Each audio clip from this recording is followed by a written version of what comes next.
Yo, Yo, what it do, baby? what's happening, Chris? You're a troll. From time to You're a time. troll. You're actually a big fat troll. Is there a problem with me trolling? You're a troll. Like, it's like you don't want peace in your life. I love peace. You don't. Peace always. You don't.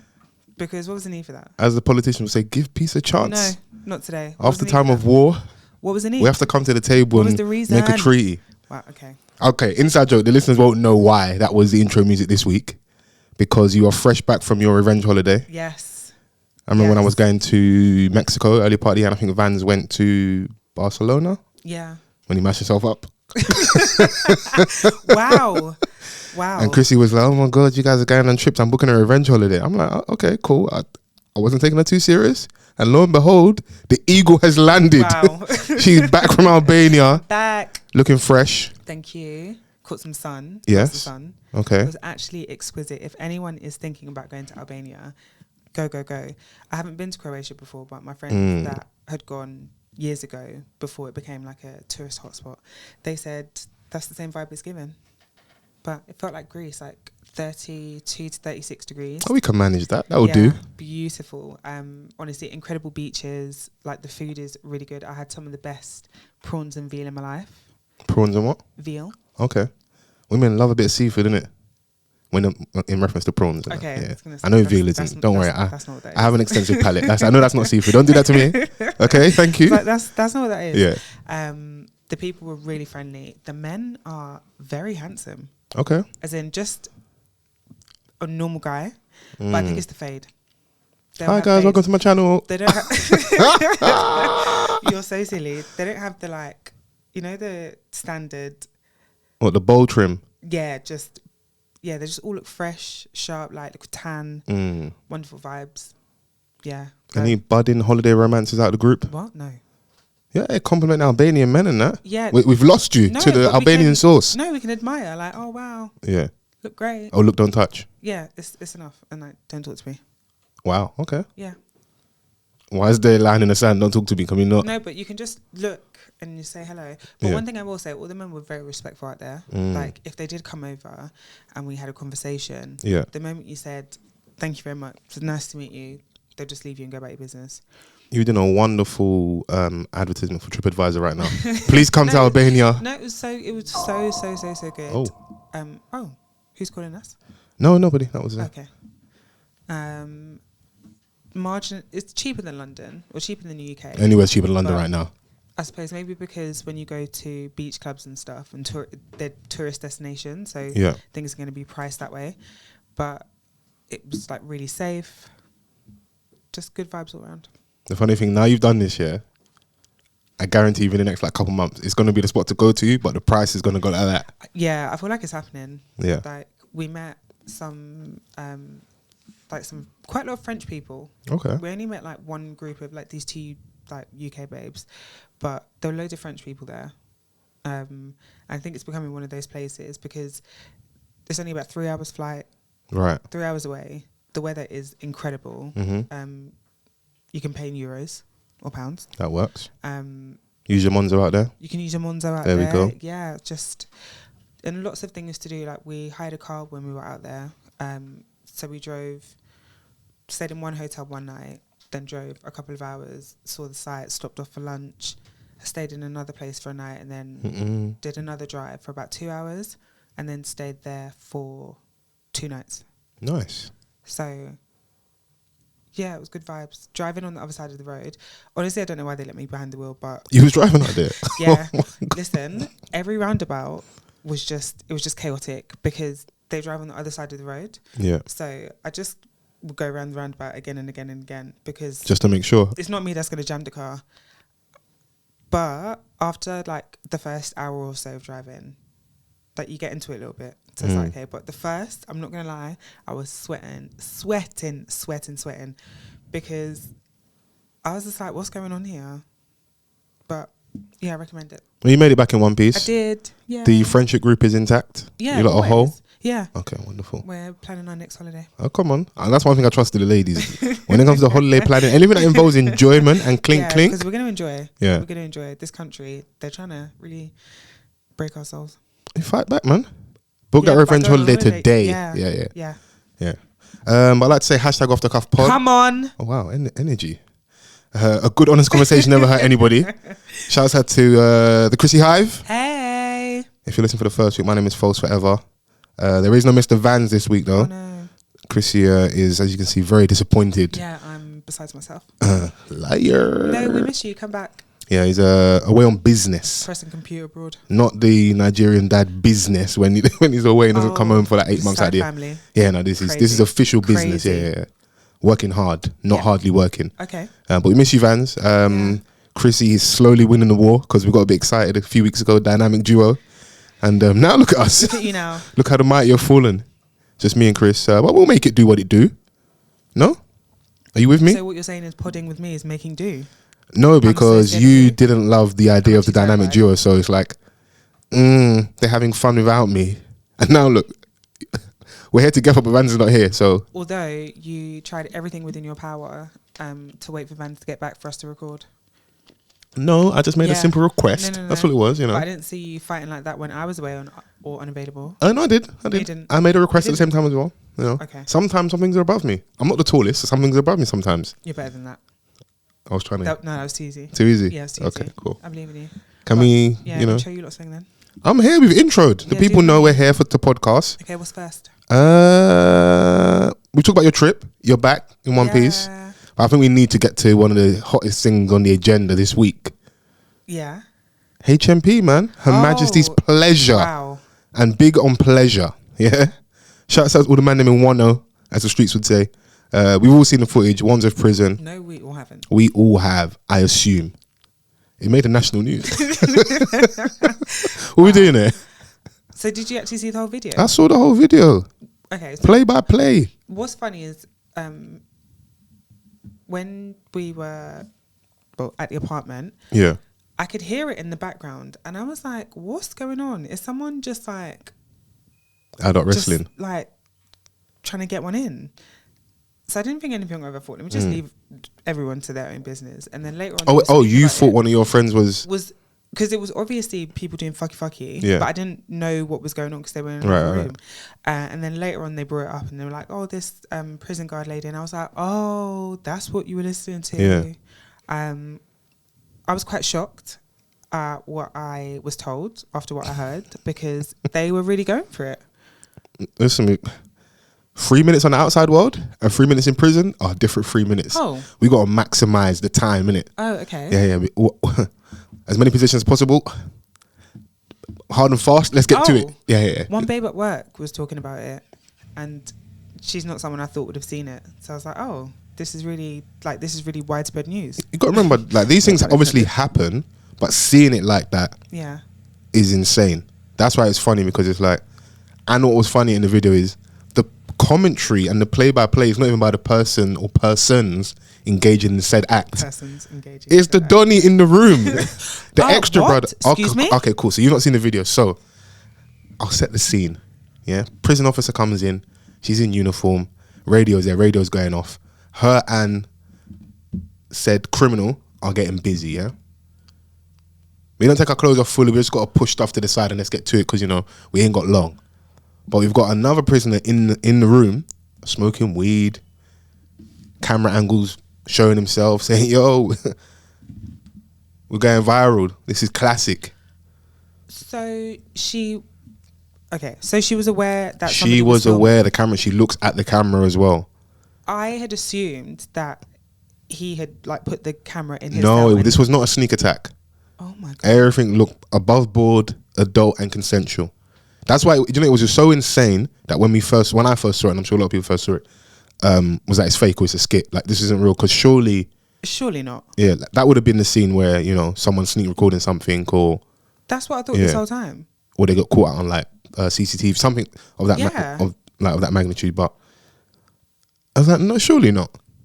And if you have a pattern like this, if you're one of the lucky few, one of the chosen ones, ruining it for everyone that gets a chance to, you know, live out your fantasy, you're locked up and you've got in-house pleasure. Majesty's pleasure. You're getting pleasured, on the taxpayer's dime, oh my gosh. Keep it, let it be like a gangster secret. It's not for the outside world. No? Is that not looking for like clout validation from the outside. Because the minute you send it to someone, it's not staying in their phone. This is what I mean. Like with their extra context, Yeah. it's actually absurd. Like, what do you think was going to happen? Yeah. And then they put on, like, what was she do? Is everyone okay? But you know, like with the internet, especially Black Twitter, obviously we now call it X, but you know, Black Twitter will never die. I am of the belief that if Black Twitter wants to find someone, like Black Twitter wanted to find Madeleine McCann, they could. If they wanted to find Joseph Kony, they would. And if they wanted to find Jay Slater, they absolutely would. Because within 20 minutes, we were made aware of her social media handles, the fact she's in a relationship, she's a swinger, all this extra information and context. I'm like, rah. This is why we say we all know too much about each other. Yeah, definitely. Because, like, I'm genuinely flabbergasted. What did she think was going to happen? She might have been lost in the sauce. And it makes me feel like that wasn't her first time. No, listen. The way they got to it, it wasn't her first rodeo. Oh. Yeah. She was probably in jail living out her fantasies. All these muscular dons and that, tatted up, you know, Pray Days change tattooed on their neck, you know. Only God can judge me. Annoying. Jaden on the arm. Shout out my one son. My one son. I'm so shy for them. But hasn't she been charged now? She has officially. And she showed up to court with a very large suitcase. It was given, I'm going back to Niger after I've not been there for like 15 years. The suitcase was wedged. A suitcase or a briefcase? No, she came with a suitcase. It looked like she was preparing to, like, not get bail. Like she was I think she thought she was going to get remanded that day. Okay. But by the looks of it, she left court. Because when you see, anyone has seen the footage of her leaving court, the suitcase is hench. Like the suitcase needs a suitcase. That's how big the suitcase is, okay. Yeah. So yeah, she's been officially charged. From what I've been told, you know, we keep our ear to the streets. That jail's is like kind of on the lockdown right in a minute. So because of this incident. Yeah, because you've made a mockery of, like, even though we're joking and that, this coming out makes a mockery of the system. Absolutely. So whoever is running that jail, you've got people on the wing with phones, someone smoking in the video, and now your prison officers who are there to keep them in order are adult wrestling, and it's a security risk because if she would do that, who's to say she's not bringing contraband in, not putting anything extra on her? Yeah. But a lot of things that get into jail are, in my opinion, generally through prison officers, and you know, even if they're compromised. I also feel like there would be more uproar if it was the other way around. If it was a of course male officer. But we shouldn't even look for that. I get why some people say that, but no, it's still like wrong. And I think these are things that people kind of make not a mockery of, because find the funnies, ha ha ha. But this is actually very serious. Like, just like you said, if you can be doing that, that's not obviously not your first time. You can be putting yourself at risk, other people. You don't know. It's very wrong. And one thing also is like, why would you even want that job? Oh, do you reckon because she likes to do... I don't know. Like, you can add all our hypotheticals, but generally speaking, yeah, I know I'm being extra serious, yeah. That ain't a woman's job, man. Let them ex-army people handle prisoners, man. I don't, from what I've been told, it's not like a very well-paid job. So you're kind of getting, at the moment, like back in the day, it was a semi-well-paid job, innit? Because obviously the risk involved with that stuff, and it was ex-servicemen and former police officers that work in that space, innit? Whereas now, in everybody, like you could be on the wing there and double denim. It's time for lockup. You're so annoying. How did you get double denim in there, please? Chris is on the wing and double denim in that. How? Oh my days. So ridiculous. Absolutely ridiculous. Shout out them people. Yeah. What's next? I'm still flabbergasted by that. I think, you know, it's insane. It's insane. Like, it's the reckless abandon for me, because, like, genuinely, what did you think was going to happen? This was going to go on the internet and people were just going to keep it to themselves. And you risk your job for a few minutes of pleasure. Can you stop saying pleasure like that? Pleasure. But she's married as well, no? Yeah, but her and her fellow are swingers. Like, obviously, when the internet came out with the receipts, I think they've been on Channel 4 for a swingers show. Apparently, if you have a pineapple in your bio, that's a telltale sign. So that's a little tidbit for you later. If you see someone's bio and there's a pineapple in there, that they just don't like, you know, citrus. It's because, you know, the after hours activity. And they like to swing, innit? Swingers are us in that. So, but even so, like, if her and her husband are like openly into that lifestyle, Yeah. you could literally get dick anywhere, like anywhere, and you had to do it there, not only at work, but yeah, no, I don't like that. Yeah, you know it is. On her end, poor decision making, and on their end, you ruined something that was a good thing for you guys, man. And now the streets are saying that Donnie in the video that was, enjoying himself, he has a lady on the outside that's heavily pregnant. Oh, The internet's undefeated. Everything will come out. Oh my gosh. Yeah. This is all today, like as we're coming here. So what? Like what? this is why you can't leave the country. Everything goes to shit. You go away for 1 week, and you come back. And this is where we've got prisoners shagging prison officers. So he's got a lady on the outside, but he's on the inside, and they put it on. It's very, but you can't make sense out of nonsense. Yeah. Of course, listen, I don't know crazy. this as a matter of fact, but we saw it on the blog pages, and So it must be true. that is a source of good, reliable news. Of course, So always. you have to follow the news, innit? Yeah. Yeah. But heavy on the news cycle at the minute. Obviously, we're in election season in the US and in the UK. A lot's going on. I don't know if you saw it, but I think it is interesting to talk about the debate between Donald Trump and Joe Biden. Car crash. Like Cat D. I don't understand. I do not understand how those are the two people. Yeah. Like those are the two choices. It's like a rock and a hard place. Either way, you're fucked, because Joe Biden, that man is he's barely alive. He is. Do you know what, I'm not going to say that. Speak your mind, man. No, it's giving Prince Philip in the front of that Range Rover. That's fair. That man's not controlling his own body. Yeah. Like, absolutely not. He's on the verge of, like, he's on his way to the upstairs room. And then Donald Trump is like a narcissistic, misogynistic, racist, homophobic. With a hit on comedy. Like, he's like, I'm again, this is something else that flabbergasts me, because either way you look at it, Yeah. there is no lesser of two evils with them. That's what it is. There's no lesser, because Donald Trump is the kind of person that it's very clear that him being in office is going to serve him and the people like him. Yeah. Them and even the people like him to a certain extent. With Joe Biden, again, he's barely alive. I think that's very I don't understand how it's got this far. And why are they keeping him there? Is it because he's easy to like manipulate to a certain extent? It might be there that. are people like behind the scenes or in what's their version of Parliament?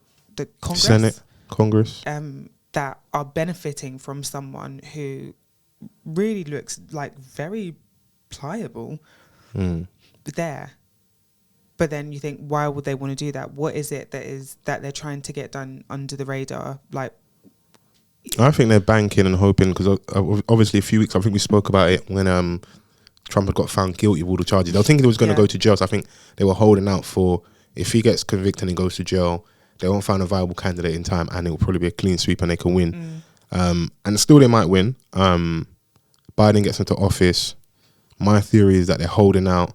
In the hope he survives, he's fine. And they put someone else in there, so they essentially keep the presidency. Yeah. With regards to the Democratic Party, but then everyone's. I've been reading some things. It should just go to Kamala Harris, but I know she's not very popular as well. So I don't know. I could be wrong about the theory as to why he's still there. Maybe he is more fun than he's presenting, but what we're seeing is crazy. Like even in debate, he's stuttering and stalling. He's incoherent. He did at one point land a decent blow where he spoke about Trump's charges and him with I've forgotten the lady's name, the porn star that he was Stormy Daniels. Yeah, crazy name for a porn star. Stormy. I think he referenced that. But outside of that, they're talking about golf. He didn't land enough like haymakers. Like, okay, when we leave here, we've got a soundbite. Yeah. But look at the material. Like there's... You say he's giving baggy? You're so annoying. There's nothing of substance I feel like either of them could say. Joe Biden because he is not physically capable, and Trump because he's not mentally capable. I think Trump still has things to say, whether we respect them or we appreciate them or not. His audience it still lands with them. Yes. China. But he's not actually. Yes, it lands with that audience, but it's still. That's because that demographic are very stupid, and all it takes is for him to say stuff that. And his previous presidencies proved that there wasn't very much that he said he was going to do that he actually did, but he galvanized an audience. They loved what he had to say, irrespective of what he said. There were times when. Like he would he's a liar. He would flat out lie. Yeah. And they would still believe him. Some people like being lied to, you know? Like I think. Make the lie sexy. Yeah, you got to make it sexy, man. Sex it up, man. Sexy drill. Like, I'm with you because I think I see similarities in the UK, especially with a lot of the attention and energy the Reform UK is getting. But when you call those people stupid, they should take it as an insult because it is, even if you feel like you're being factual and you're on the money. Yeah. All they're going to do is prove to you how smart they are by doubling down on how they feel and how they're going to vote. And at the end of the day, no one knows. I was speaking about this on the ESM podcast. Shouts out to the guys over there. Shout out you. I'm on the latest episode. No one knows what actually anybody's doing in that polling booth. Like when people get in there. All the people you think are going to vote Labour may not vote Labour. All the people you think are going to vote Tory. Same in America, Republican, Democrat, Green Party. Some people spoil the ballot. Like you don't know what happens in there. What are the rules of the dinner party? You don't speak about politics, religion, and something else. Innit? Yeah. So like, because once you start like opening your mouth with them polarizing opinions, oh my God, people start looking at you differently. Boxing someone over the brie. Yeah. Oh my days. So yeah, we don't get that level of like comedy with our debates. Yeah. It's more like an articulate dragging. Did you see the last, was it Prime Minister's Questions? And Rishi Sunak, he was on there. And the people in the audience were just tearing his singing. He's been getting cooked. I love that song. And he will say something and people are really just batting down his, when they go like, they try to reframe what the point of they try to reframe the point of that person's question. Yeah. And people just weren't allowing him to do that. They would go back to the original question. So I didn't say that. What about A, B, C, D? And he just didn't have the answers. And you could see that he was visibly frustrated. But because if you let politicians dance, they will dance. Yeah. I don't know. I think it might have been. I think it's from the same segment you're talking about. I think it might have been the leader of the Green Party, or I think they were asking him questions, and his response to everything was like, "That's a really good question." And in my opinion, it came across as like condescending, and also like I'm trying to buy myself time to answer, but you're never answering. I don't know if you've ever seen that. It's a classic clip from. Is it Michael Heseltine? There's one Conservative MP from back in the day. I think he's with Jeremy Paxman, if I'm right, and he asks him the same question 10 times in a row, and he does not answer. So if you give them the opportunity, you can ask them a direct question or a closed question that has a yes or no answer to, and for somehow, some way, they won't answer. Yeah, and they will find a way to bring up a point that supports their argument. Of course, yeah. So you could say, like, why is there VAT on sanitary items? And they will say, well, our government is committed to reducing costs for other household products, including blah, blah, blah, blah, blah, blah, blah. And that's what... we can deliver and this, that, and other. Okay, that's good for you lot, but what about my original question? And I think people are just a lot more clued up because we've seen the effects that not even just like a shitty government can have on us. And I think from us not taking Brexit seriously enough, because people thought, no, surely there's no way that this will happen. The older generation, for example, there's not that many of them. Like they don't all vote. Blah blah. There's bare of them. And we got it wrong, man. We got it wrong. That really showed us that the younger generation, we actually have to care about the government. You can't say that, they're just as bad as each other. You actually have to pick a poison because in your indecision, you're genuinely making it worse for everyone else. When was it? It might have been last year. Tiomain was just going on, not on a rant, but he was like talking about just the state of the UK and stuff. And he has a tweet. It's so funny. He's talking about music and like NSG and maybe the UK not appreciating certain artists. And like the energy we get online and in real life is like, oh, you lot lied to me, made me feel like Jeremy Corbyn was going to win. It's so random. It's the tweet's still up, but it's just hilarious because to the point you're making, around the time I do feel like there was a section of society and maybe more young people who are probably maybe a bit more left leaning. If you looked at the wrong timeline, you would have thought it was wrapped up, like, you know, And Brexit wouldn't happen, innit? And then they showed us Pepe. They really did. I never forget that morning. I was like, no, like, this won't happen. This is stupid. And then you have that same kind of demographic that are like, oh my gosh, how did we get here? I can't believe everything's so expensive. But they told us that it would be fine, and they told us this would happen and that would happen, and that we'd be able to, like, have less tax and be able to see a doctor quicker and be able to get more jobs, and there's less that we're paying to these, like, union. It's just like, we're all feeling when we travel and stuff, the experience isn't the nicest anymore. And it's been the complete opposite of everything that they have said. Like, I can't really see one benefit of Brexit. Maybe there are benefits, but me personally, you can't feel them. Nope. Yeah. But I don't want to bore everyone with political talk too much. Don't forget to vote. Yeah, that's this 4th of July. 4th of July. Yeah. Yeah, it's around the corner, boy. Really around the corner. God damn, yeah. Everyone got there and vote and exercise your freedoms, innit? Yes. Whilst you still have them. We fought for them things. Yeah. I know you wanted to bring something to the table, you know, what the fuck of the week? Yes. Wow, okay. I can't be invigorated again. No, you can. I love when you're energizing. Wow. Like I said, it is my life's mission as we podcast to find stuff that you want to talk about. And if you bring something to the table, I'm all ears. So You're so ridiculous. Okay, so my what the fuck of the week. There's a lady who in America, she bought a house, great, fantastic, and one day she woke up, she had a leak. So they took the only room in this house that had these like floorboard type things was this laundry room, whatever it was. Yeah. So they start to move the floor away to try and find the source of the leak, and what do they find? There's blood everywhere. And I mean like a pool of blood and footprints as well. So now she's like, well, this is crazy, because is this blood? Is this not blood? They looked online. They hadn't been, what can I say? There hadn't been any, no, wait, hold on, I'm jumping. So then she called the plumber, called the police, and then the police said there were never any reports that have come from that address. So now they're thinking, okay, this is strange. Is it really blood? So naturally, the police send people over to come and do tests, and they're like, yeah, that's definitely blood. So it's like sticky vinyl tiles, and then it was like wood floor on top of it. So when they've taken the wood, like the wooden floor off, the blood has seeped through the tile, the vinyl tile things.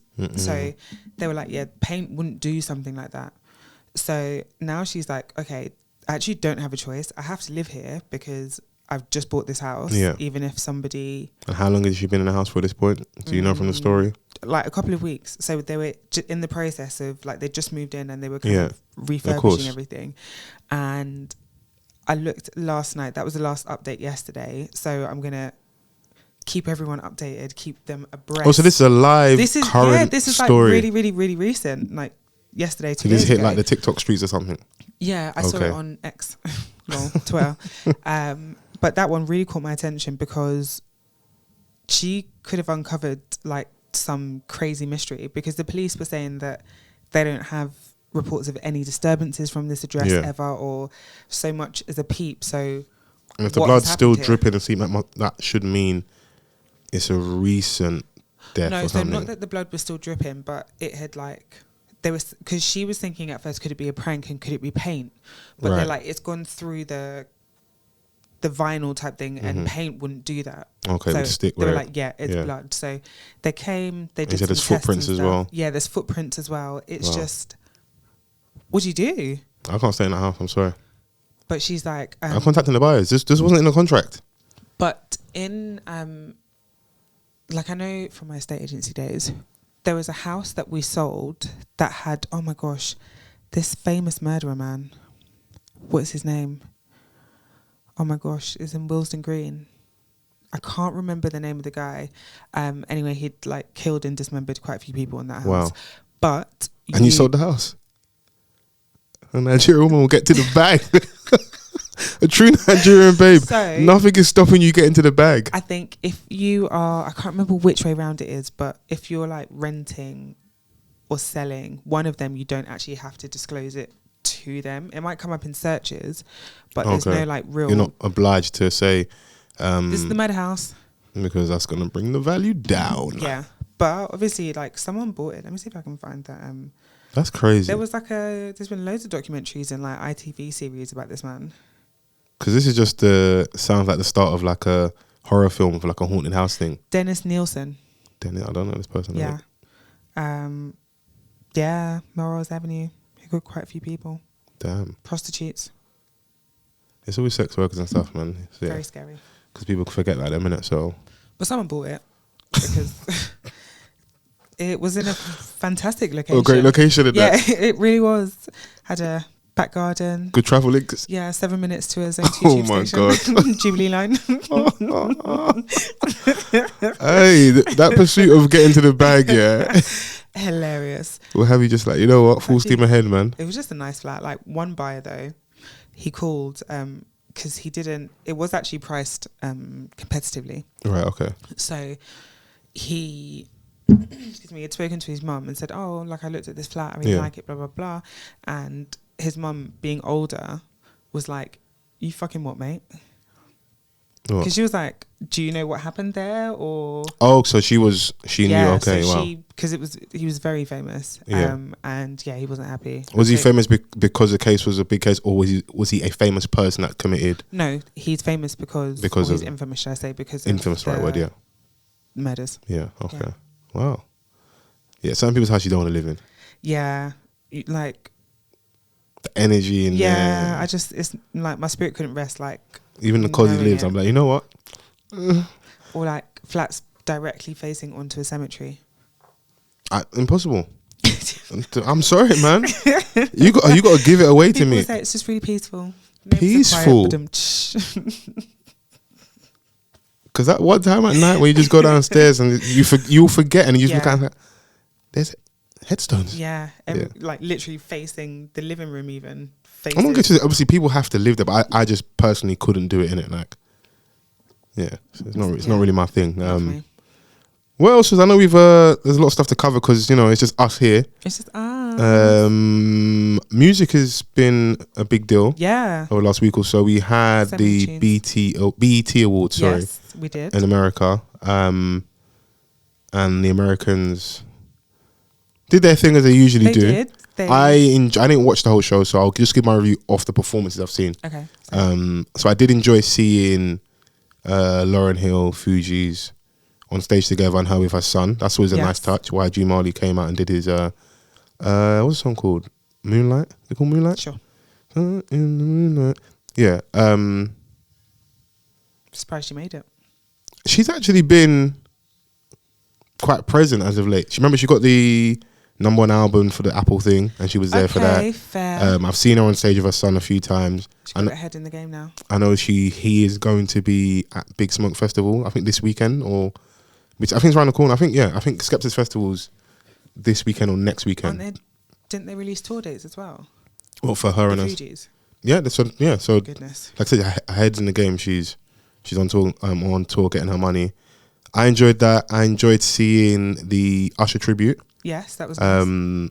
Coco Jones, I think she smoked her bit. That's a singing babe. She definitely was flirting low key with Usher, but she made sure I don't blame her. She went to the wife first, and gave her some attention. Damage control. No, you just listen. If you're gonna just show love to both parties, innit? Oh.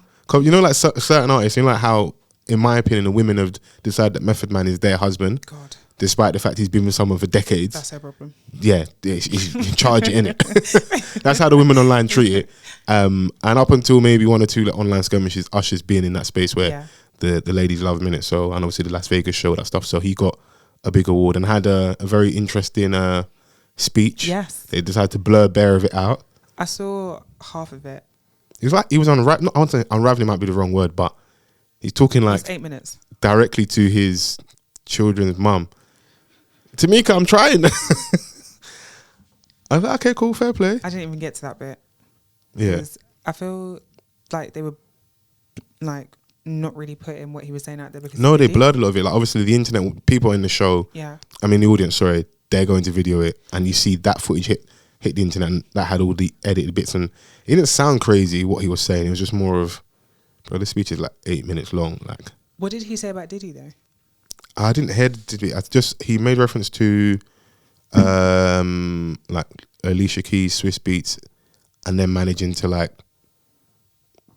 do their thing parenting wise, and Swiss Beats ex-wife. You know, like there's a photo that went viral years ago of Alicia, Swiss, and his ex-wife. No. I can't remember her name, but all on holiday together. So like one big happy family. Despite what's happened, we can all get along for the sake of the children. Okay. That's what he was kind of leaning. He referenced that directly and spoke about Swiss Beats, Alicia, and his ex, innit? And that was a reference point, I think, to like his ex-wife. Obviously, he's in a new relationship. He's married, so it wouldn't shock me that maybe there's some issues there. Oh, relationship is fraught. Yeah, you know, obviously, the first wife. They don't want to be sister wives. Yeah, you know. It's a tough old game, innit? But yeah, that was just a small talking point. Outside of that, Sexy Red, I don't know. I feel like the fanfare and love she was getting at a certain point is starting to wear off, and people are enjoying her less. I could just be going off what I'm seeing on my timeline. But yeah, people are a bit turned off by her a little bit. Yeah, Sexy Red, beautiful gowns, just not for me. Why is it not for you? There's ratchetry. Ratchetry, okay. I can understand that, but to me, some of her music is just very like crude. Okay. Just out, and that style is not for me. Is it too in your face? Yeah, just for me personally, and I think there've been a few catchy choruses and songs and whatnot, but Ooh, I can appreciate you're my everything. but I can also accept that it's not for me. I'm not the target audience, so I can appreciate it for what it does. And she's very much herself. That's one thing I will say I definitely respect about her. She's not trying to fit into any standard of anything. She's going to do what she wants. She's going to be on the red carpet with her glasses and bands to her ear, and there's no amount of money that's going to change that. Go you. But for me personally, you could drop me out. I mean, she did tell us that her coochie's pink and her booty hole's brown. Yeah. You know, so nothing should surprise you. Yeah, I know. Do you think it's one of those things where maybe the novelty's wearing off and people want to see maybe a little bit of growth, or her clean it up a little bit? But is that contradicting a statement about her being herself? Absolutely. And I think there's definitely an audience for that style of rap and that image. However, I don't think it's really mainstream. Right. I think over here anyway, I think something like that is going to be quite novel, just like you said. And oh my gosh, fantastic. Oh my gosh, so different. Like, what's that other babe's name? Sukianna. I feel like there was a point where everyone loved her, then it was like, oh my god, like, get it together. And that's the double-edged sword that fame is. Like, they can put you up there and make your thing big, but then the moment they're like, no thank you, don't like it anymore, it's game over.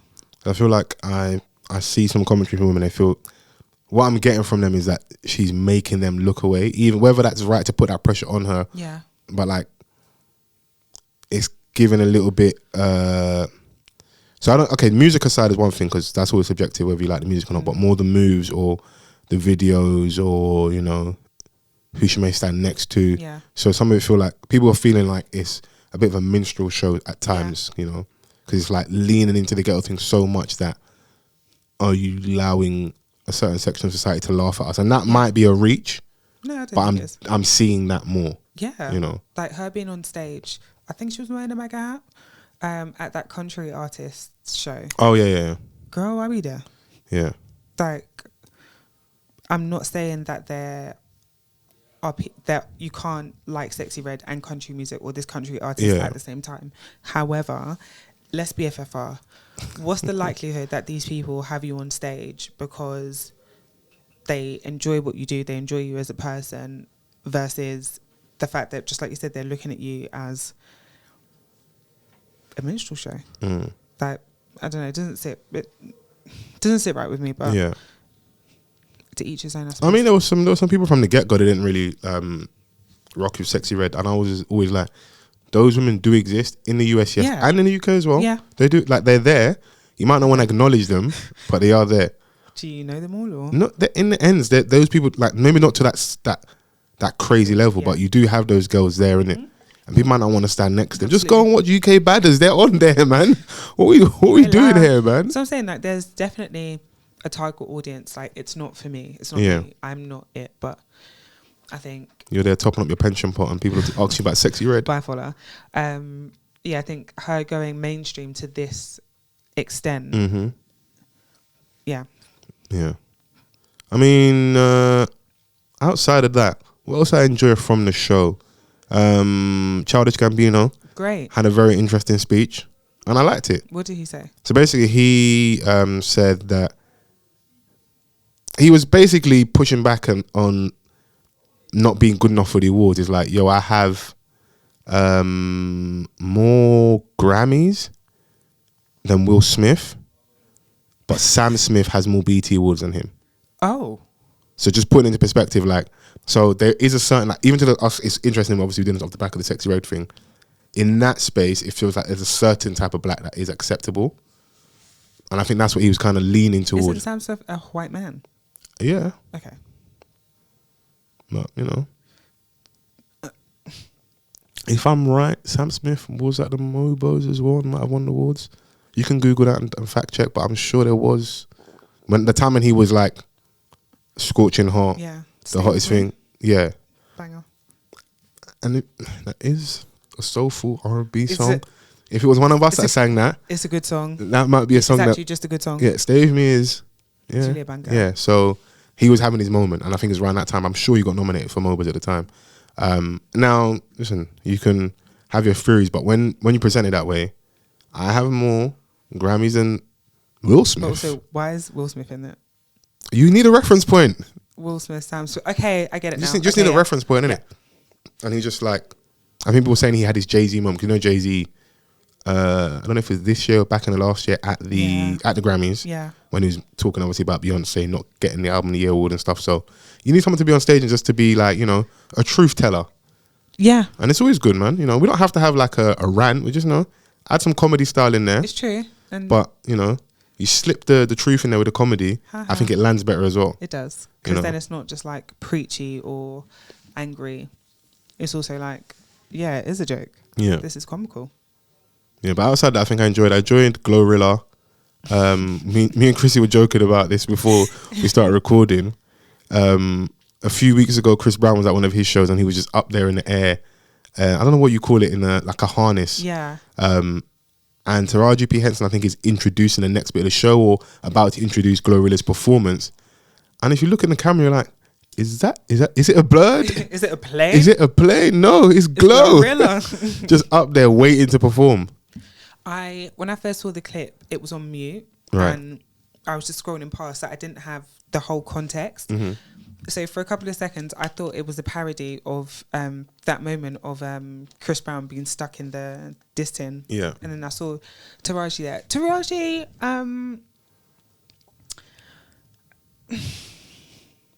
No. Don't save her.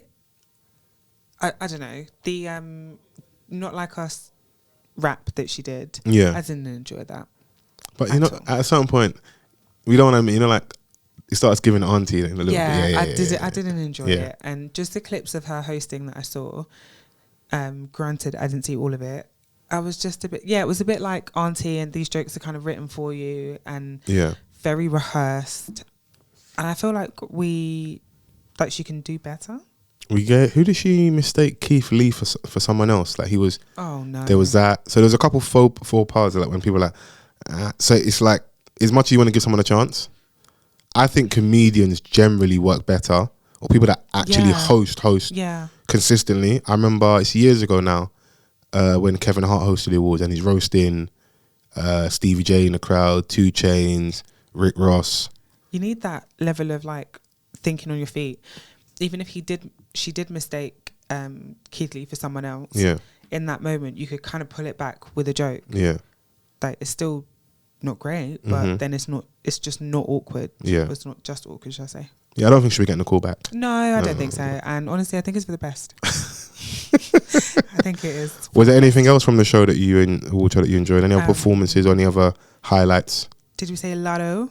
Yes. No, I didn't, but yeah, she had a good performance. Tyler had a good performance. Was a really good performance. That babe is really a star. Yeah. Hope she goes far. Enjoyed that she had Skilly Bang up there as well. Yes. For their song. That was a good moment. International vibes. Bringing in diaspora together. Wow. Wasn't Ghana up there as well? Ghana. Yeah. Ghana was doing his thing. I even see a video of someone trying to, which I thought was so neaky. I think I don't know if he's signing. He's just might be talking to a stylist or publicist, whatever. And in this day and age, someone puts a camera on you. Yeah. You can't be in LA doing all that writing. And then the lady that was with him was on it. She was like, ready to approach the guy. The fuck? I find that stuff so hilarious. Like, it's sneaky. Yeah. Because they don't know who you are. They don't pay your bills. Yeah. Like, to what end, sir? And if it's snitching, snitch more, man. The music started slapping the more when he started snitching. I'm sorry, man. Okay. Yeah, snitch away. Yeah. Snitch away. And what happens now when they bend your arm like a pretzel and you'll be screaming? Very true, because we did see Dave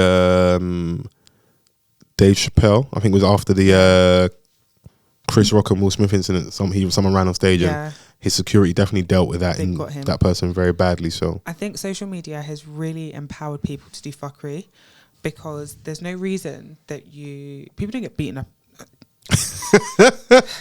Don't do it, man. I know, for the listeners at home, yeah, Chrissy's a very professional babe, innit? So she in her deep in her soul, dangerous. She wanted to say people don't get beaten up enough, but she had her HR hat on for a second. She's like, I don't want to promote violence. Yeah, I don't want to promote violence, but I feel people haven't been dealt with enough, because there's no why do you feel so empowered to do that? Yeah, for a couple clicks and likes. Someone will box you. Yeah, and now you got beaten up by a snitch. That's doubly worse. Like, what now? Like 2 hours. Yeah, the show was decent. From what I saw, I'll be interested to hear what listeners think if they watch the show and they engaged. Was this the same show that Jonathan Majors was presented with the Perseverance Award? No, that was something else. That was like a week or so ago. I don't know what that was from, but I think Iana Vivance? Vivacious. Vasquez. Yeah. I could not believe my eyes and ears. Because what? Perseverance. And when did that become a category? But also, she was abused. Who, Iana? Yeah. Okay. I think she mentioned that like she was in an abusive relationship for 9 years, and your platforming and what is everything okay in the US? Yeah, it's all very weird. I think they're trying to find a way to clean it up for him, but if that's the route, I think it's a really bad route. And now they're hugging and crying on stage. Like, I'm so shy for everyone involved. Megan Good, I want that babe to stand up, because this can't be it. This can't be the man you love. Like, of all the men on the planet, so many millions, if not billions, in fact billions of them. Yeah. That one. He might have the magic touch. Who knows? Considering he's been found guilty of abuse, maybe the magic touch. That's what he needs to stay away from. You know. Okay, yeah. When you put it like that, but you know what I meant, innit? It is. I'm just no. You're not buying it. No, not at all. The cleanup is like they're really trying. They're really, really, really trying. And I think the fact that he hasn't done jail time, or he hasn't been like cancelled, I mean like wiped off the face of the celebrity earth, you know, they're in overdrive over there. But I think there was enough in the case. It's a hard one because of when you see the footage of him trying to flee the lady, they were able to, like, that definitely helped his case. And even what they essentially found him guilty of, it's loose, it's open. So, listen, if someone gets a chance to be found not guilty in court or lesser charges, should we respect the court's decision? Maybe, maybe not. We can look at context. People have definitely bust case stuff they've done before. It's true. So there's that also. But what essentially they were saying he did and what he in the end got found guilty of, I think, aren't one and the same thing in it. So that's why it's difficult. But just the whole circus of it is hilarious. Perseverance award for me is funny. Like, so you're not even, bro. Let's get you back in. If you truly didn't do anything, let's get you back into acting and get a proper award. Yeah, because that's not something you put on the mantelpiece. It's absolutely not. I'm shy. I'm even shocked they turned up for the award. Honestly, now you're like, yeah, it was funny. It's definitely funny. But whilst we're in the mood of speaking about films, acting, and that space, we bring it back to the UK. Bring it back. Go on, vocals. Bring it back. Bring it back. Wasn't a duet, sorry. I thought we were doing dynamic duo stuff. Oh, so you want to pod by yourself? Is that what you said? Yeah. Can you handle that pressure? I'm not part of the dynamic duo. Wow. Well, what are we going to call our thing then? Me and you, because we don't have a thing. We can do it again because Vans. If business calls, he'll be out. Oh, jet set are getting flued out. Don't do that. Corporate fluid. Fair. Corporate fluid. Yeah, corporate fluid. Because men don't really embrace the whole being flued out thing. Oh, you can't be a corporate baddie, no? See, when you start saying stuff like that, like what? A corporate baddie. Yeah. Do you think Vans is going to enjoy being called a corporate baddie? Well, he's got to manage it. I feel like that should be the title.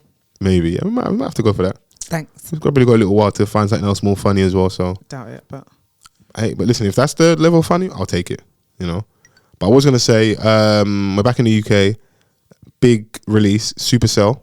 Yeah. I put it down as a sci-fi thriller drama. The Mandem got powers in it. Okay. Yeah. That. So we have more Mandem adjacent films, but we're taking it another level because it's involving superhero powers. We've got current themes of sickle cell, which is something that affects our community as well. And I thought that was a really good touch. So I'll try and break it down for people that haven't watched it without doing too much spoilers.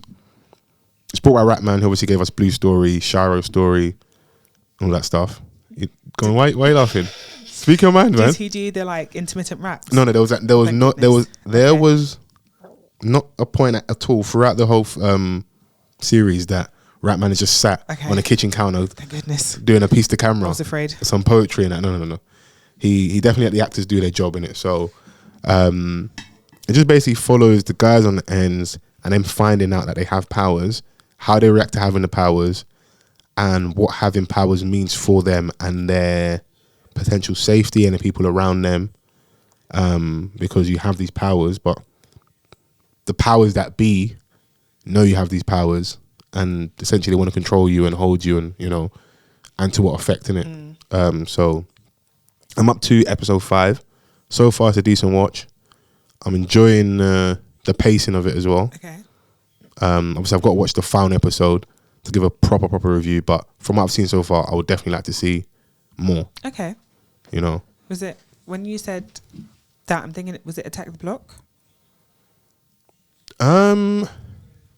I can see why you make that comparison. Yeah. Is it like that, but just better? It's definitely a bigger and better production, better acting.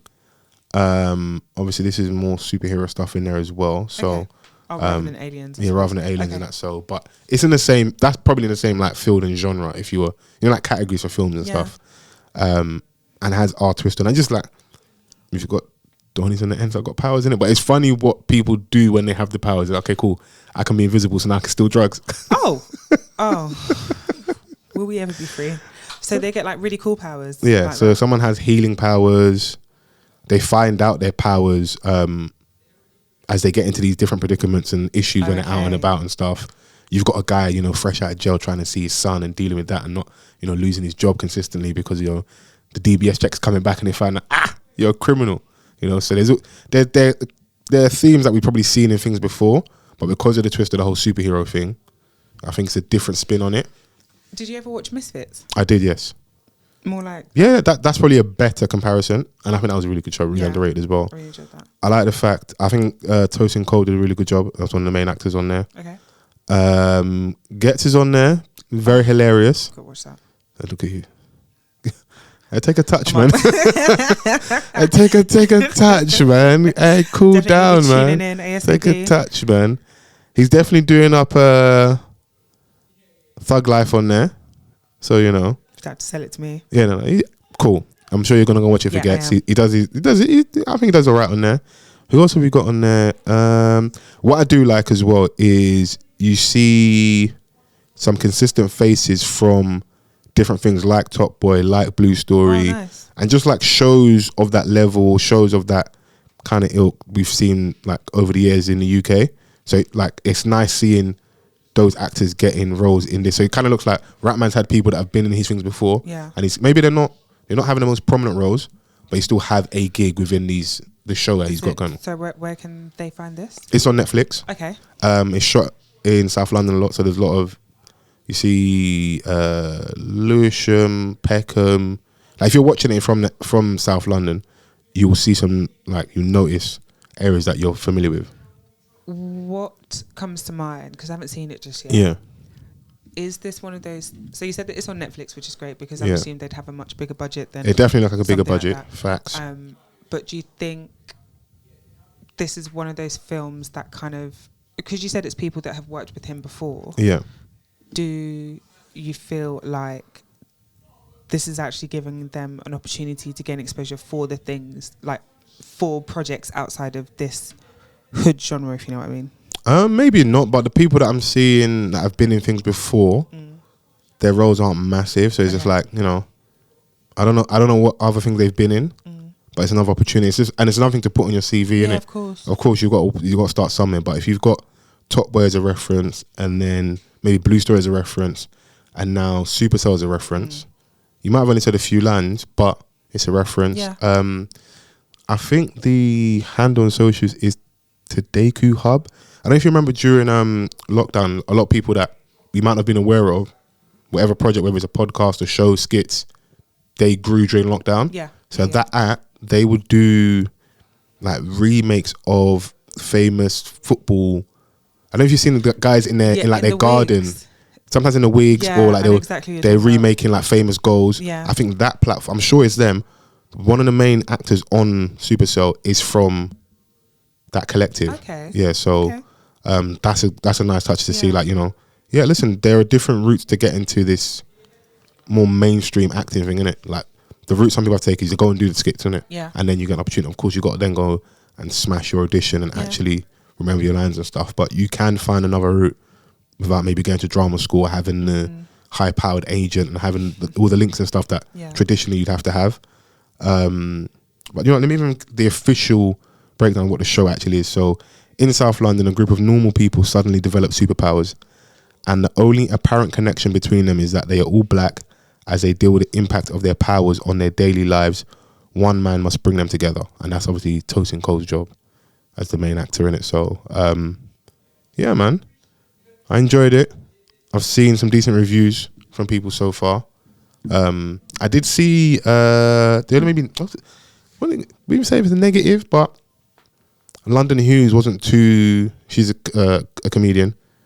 She's based more in America now. Yeah. She gave her opinion on. You know what? I like to be factual. Do you? No. You know, obviously, urban fact from time to time, but sometimes you have to be factual in it, because if I'm going to reference someone and maybe, you know, speak about what they said, it'd be unfair if I didn't bring up actually what they said, innit? Because if someone did it to me, I'll be vexed. But what could you really do? I mean, you lied. Yell at them on the internet. It was like, oh, you lied. I'm trying to find it. No. Unless you delete the tweet, don't be a coward now. Oh my gosh, what was the crux of it basically was like, oh, another hood show, and like, you know, people being killed in it. Like this is a show about superpowers, and yes, it is in the ends. So there will be some levels of violence, because there is, you know, knife play, gun play, Digger D's in there as well. You know, there is that side and the ops, blue bandanas, red bandanas. Yeah. So there are some consistent themes. So if you're not being too harsh, you can see her point to a degree. Yeah. But this is a different spin on stuff. So, and if we're looking at big blockbuster productions, I mean, the Joker wasn't sparing people. Like, civilians did die. Like, people do die in superhero productions. Yeah, but I just want a big budget film to be able to. How can I explain it? I want one of those films to be able to have different concepts outside of the hood. Yeah, of course. I think you could do exactly the same story with just a bunch of normal black people. Yeah. That have like regular jobs, and it's not to say that one of those people isn't going to live on a housing estate or isn't going to have an underprivileged background, but it doesn't have to rest on this whole idea of everyone's killing everyone and gun violence, because not all black people live like that.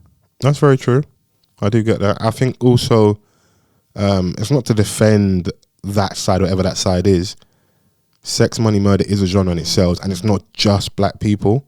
I'm always wary whenever we have that conversation. We've had it obviously when like Top Boy was out, when Blue Story came out, and all the issues that are happening in the cinemas when people are fighting and stuff, and it looked like it was going to overshadow the release. But when we do have those other options, I am also very wary of those same people that complain about not having other options. How much do they support? My main issue with that is, yes, there are other races and people of you know, whatever, that have these stories, like Italian mafia. It's not exclusive to us. And that genre does not stop. Like, it doesn't. Sammy the Bull is out here. This is a known gangster doing interviews on YouTube. Like, you can have him. He does content. This is someone that was rolling with John Gotti. See, that's fine. But my gripe is that it seems to me like that has to be a part of a story for that story to make it big. Okay. And it seems to be like quite a big central point. We look at Top Boy. What's the common denominator? The hood. Yeah. What was that one that Kano was in? And The Kitchen. Yeah, right, The Kitchen. But that was more about gentrification. It was a different spin on. I do get the link, but it is a little bit different. And like any skirmishes of violence you see in there, on that one, if I remember correctly, it was more us against the machine. It's us, and I think the references are in there are, I don't know if you remember, or our listeners remember, there was an incident in South London, might be in Peckham, where they were trying to remove someone and deport them, and the neighbourhood didn't allow the police and the immigration services to take that person. So that was a reference point in The Kitchen. I didn't think about that. So like, obviously, even me, I didn't realize till after when someone highlighted it to me, like that was a reference they're making in The Kitchen. So that one's more of community coming together to push back against the powers that be, even though it is set within the housing estate. Yeah. Also, housing estate, like, I don't live too far from somewhere like an Ellesbury estate. Yeah. That used to be one of Europe's biggest estates. It's going through a lot of regeneration now. Europe? Yeah, at a time it was one of Europe's biggest estates. Like, a lot of these things were big social projects that, you know, now you don't. This is a funny thing as well, so maybe going on a slight tangent.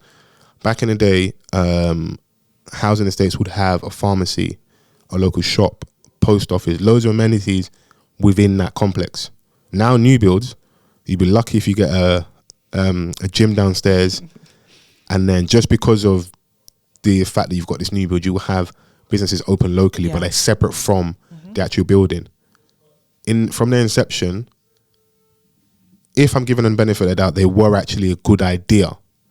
Obviously, how things play out with regards to the structure of the buildings, you know, lack of maintenance, you know, people living in them, over time, they become eyesores and, you know, hubs for crime and stuff because of the lack of opportunities for people in those areas. But then they also had, like, it was like that by design. They had the post office and the school and whatnot, so they could keep those people in there, so they wouldn't have them mixing with outside society, if you will, to a degree, post office that everyone else goes to. So even that, I suppose it supports the whole them and us thing, but the reason things were like that was actually to keep people away. Like, we don't want the lessers of society with us. I think my main point is that for a lot of the majority of the media that we see that is successful or big scale or large scale, should I say, a lot of the time, a big part of the plot or the story or the premise is that there's some sort of estate-based gun violence or drug-based violence. I'm with you. I am tired of Haygate Estate, even though it's no longer that now. It's now like Elephant Park, whatever. What's that? Like behind Elephant and Castle Station. Oh, those are all new builds now. USB building. Those are all new builds now. But back in the day, that's you would see even any old school Channel 4, ITV, BBC, adjacent crime drama, whatever. That's a location it's very infamous. People have used it a lot, and they will still probably use Ellesbury whilst it's up and running. But you know, it's very obvious. I get it, but I just push back sometimes because I'm like, when we have the other. So okay, if I was to put both of us on the spot, what other types of film shows could we name that don't fit that mold? So I'll go first and say like a Dreaming Whilst Black. What could you say in response to me referencing Dreaming Whilst Black as something else that's different? Bubblegum. Okay. Michaela Cole. Cool. What was it? Chewing gum. Chewing gum. Chewing gum. Sorry. Chewing gum, sorry. We had Small Axe. Michael Ward was in there. I know you remember that. We spoke about this is ages ago. No. What else have we got? We've got Queenie, which is out recently. Quite new, yeah. Obviously based off the book as well. I'm trying to think, like, what else is there? Stuck. What was the show? I think it was on ITV, and it follows this family, black family in business, but it didn't. I think it only had like one season. Not Millions. What was it called? It's like some hair care dynasty or Yeah. something. I can't. And even if that, obviously, it could just be slipping our mind, but even that, like, it's not like on the tip of our tongue. Yeah. I think also shows sometimes as well. Like, we're kind of drawn to what we're drawn to. Obviously, some of it is like engineered that way as well, because you get, maybe you are right. There is something to what you're saying about being fed the same type of stories and stuff consistently. Yeah. But what comes first, chicken or the egg? Like, that's my only thing sometimes. I'm like, but I think it's because people get and when I say people, I mean the larger powers that be. Yeah. That's what they are going to greenlight, because for them, it feeds into the idea that they have. You don't want to see just a group of black 30-somethings going to work. Yeah. Like, it's not sexy enough for us. This is what we want to see. Yeah. Think about how many of your white colleagues that you heard talking about Top Boy, but you asked them about a chewing gum or a Dreaming Whilst Black. Yeah. Crickets. It's because we are not necessarily. I will accept that it is a lot of the time not a means to an end, but like, you do what you can with what you have. It's a means to an end. If this is what they're going to greenlight, fine. Let's just do this. You build your profile. Like, I completely accept that, but I think it's part of a larger problem that the shows that we are seeing. I don't think it's because it's what we're asking for, because we know for a fact that we don't control the. Yes, we might push the needle in terms of what's culturally popular. Yeah. But in terms of the decision making and what gets shown, we're still very much talent. Exactly. So, yeah, catch-22. Yeah, it's always a conversation that's going to come up, especially at a time like this. But shout out to Sebastian Teal. Yeah, shout out. Who we had on at the time we were speaking about Dreaming Whilst Black whilst it was still a pilot. So good. And he's the director of this as well. So of this on Supacell as well. Yeah. Okay, shout out so to Sebastian. just as a reference, I'm happy for certain people to see them. Yeah.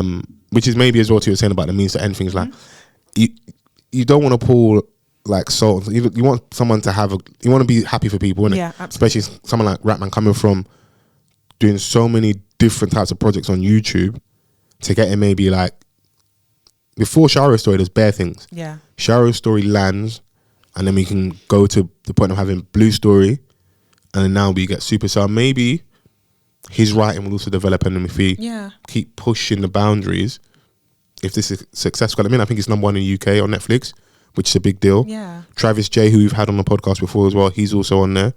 So shout out to Travis, comedian, if you remember. Yeah. Yeah. Chris is like, yeah. This is ages ago, but shout out to Travis J.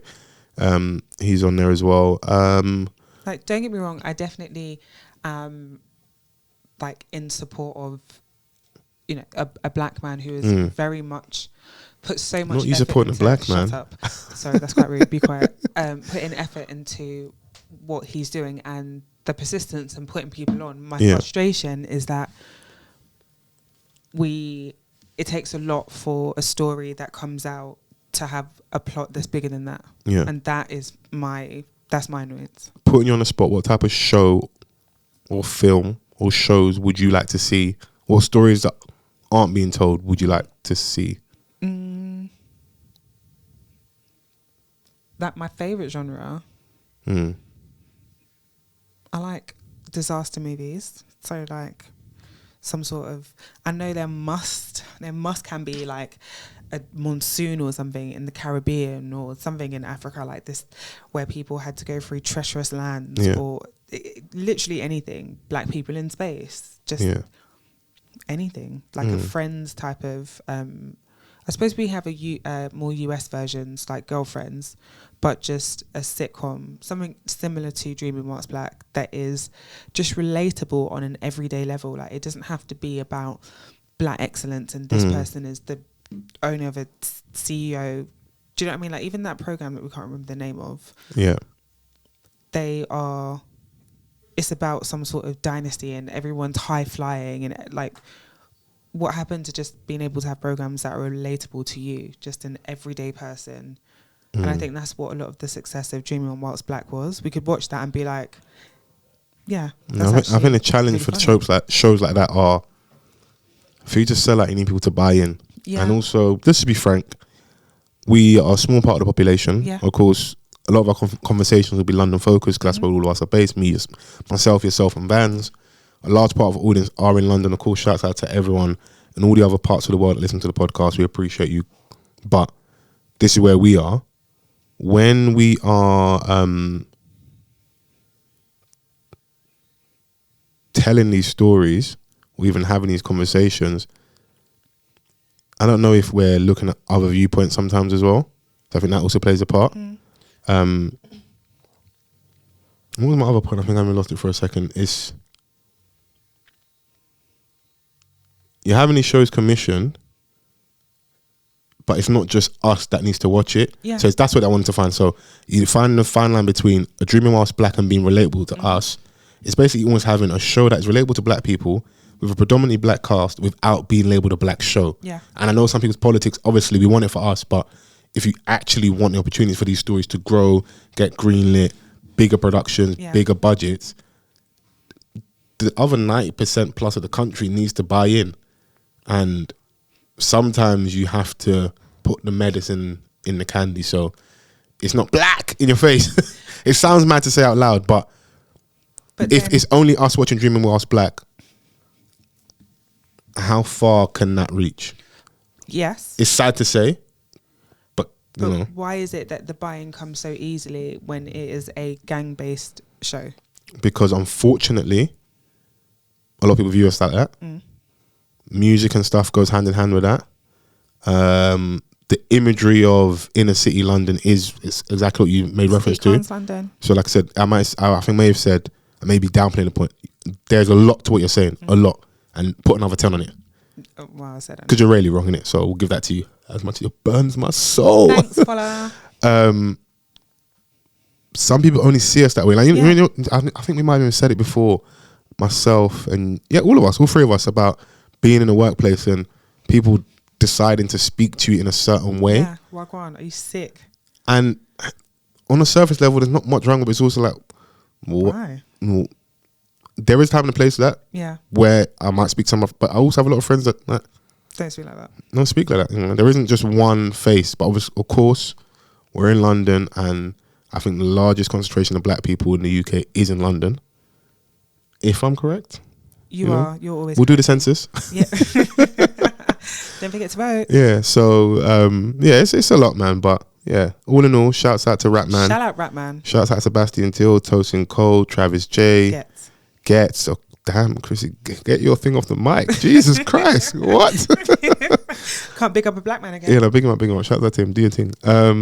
Who else? Yeah, everyone on the show, man. It's been a good watch so far, and hopefully we get some more stories and other stories that we can sink our teeth into. Before we get out of here, though, a lot of new music has come out. Whoa. What, I missed that now? House of the Dragon. Cool down. Okay, apologies. Okay, we're doing what we're watching. Over to you. Thank you. House of the Dragon. Sir Kristen Cole is such a bozo. Big, giant, armoured-clad bozo. Okay. He just got a sniffer front and he loses his mind. It's like he can't keep it together. Now, on top of this... Good smell. Follow. So, he has acted very rashly in the most recent episode, and he has sent someone to kill Rhaenyra, the rightful heir, but he measures up. Was that hate? Yeah. Okay, cool. He measures up big time and is accosted by his twin brother. So now the twin brothers are fighting to the death. And got to give the drama, you know. Crazy. And the guy that was sent is killed by his twin brother, then his twin brother kills himself because he had obviously sworn to protect the Queen. Right. So a lot of this is because Alison has decided that her son was the heir. Definitely wasn't. And now she's realised that she was wrong. So, you know when someone has that realisation? Okay. Like, you know you done fucked up, right? Yeah. And then she's like, no, there's been no mistake. And there's about to be a full-on war that is going to break loose. But in that time, involved. you kind of have to die on the line because, okay, cool, you go and say it's a mistake. The ramifications are still going to be as great. So now we're here. It's fucked, but we're full steam ahead because you've got to die on the lie. Yes. But so this is the babe. The lady that she's talking to is her ex-best friend. Right. But then she married her best friend's dad. So she went from being her That's best her friend stepdaughter. to her stepmom. Yeah. So Alison had children with her dad. Okay. So now she's saying that because that's his firstborn son, she's a girl, that her son is the heir, not her. Okay, so now it's a tug of war. So as the man was dying, he said Egon, which is her son's name. Yeah. But Egon is also one of the great grandfathers. Okay, I'm with you. Then she was saying that, oh no, but his last dying words was like, oh, Egon is the prince that's promised. And but so they now didn't the babe is specify. like, Egon the conciliator, and she's like, fuck. But she obviously hasn't read the family tree, blah, blah, blah. But then she's like, no, there's been no mistake. But they're like, okay, no, but there's about to be a full-on war. And when dragons are involved, it's a little bit crazy. And it's really going down. I think this season of the writing in season 2 so far has been like the best seasons of Game of Thrones. You really need to watch it. I'm gonna get around to it because I like I said to you guys last week, I started watching Kin. So Thoughts? Where are you now?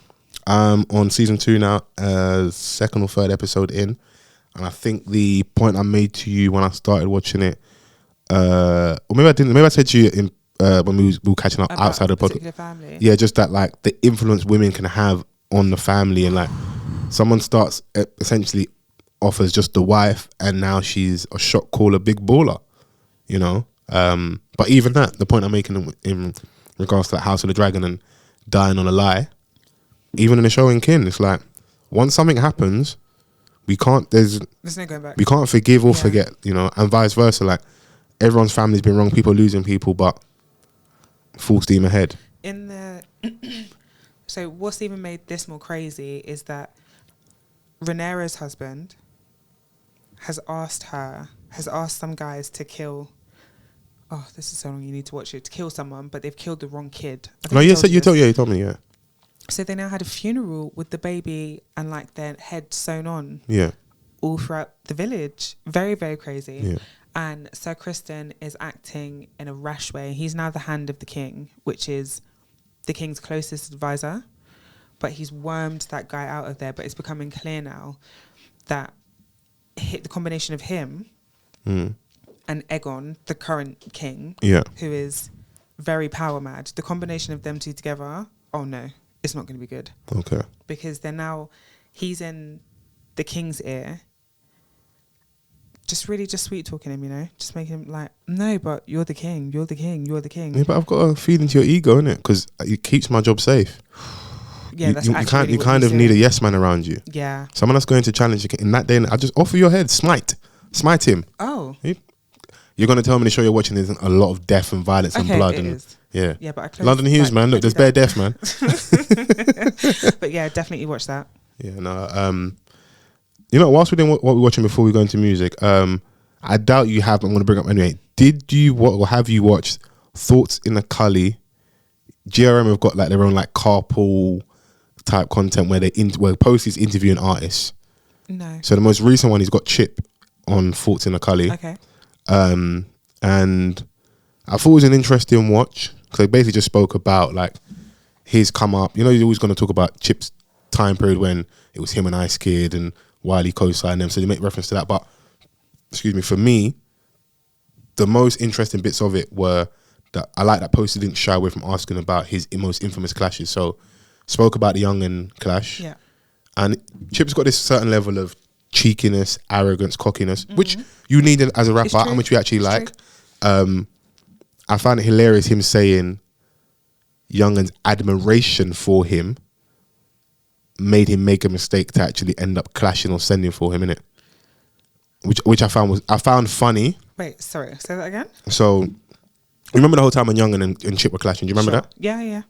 I need not the hate child. No. Yeah. Okay, you do. Okay, cool. So he was just breaking down like where that came from. Okay. So I think at the time, Chip wasn't in necessarily the most hot space as he was when he first come up, and we've got Chip Diddy Chip, Songs in Movado, all like the first 2 albums.